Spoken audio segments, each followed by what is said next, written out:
প্রত্যেক বছর ভারতবর্ষের 1 এপ্রিল থেকে 7 এপ্রিল এই 7 দিনকে পালন করা হয় প্রিভেনশন অফ ব্লাইন্ডনেস উইক হিসেবে।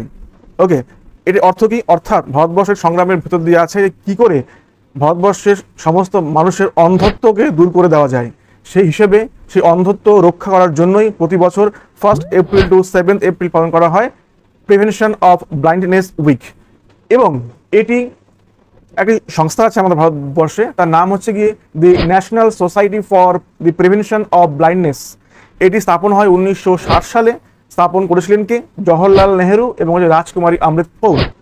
ওকে, এই দুজন ব্যক্তি এটি স্থাপন করেছিলেন এবং তার যে অ্যাক্টের মাধ্যমে এটি স্থাপন হয় তার নাম হচ্ছে সোসাইটিজ রেজিস্ট্রেশন অ্যাক্ট 1816।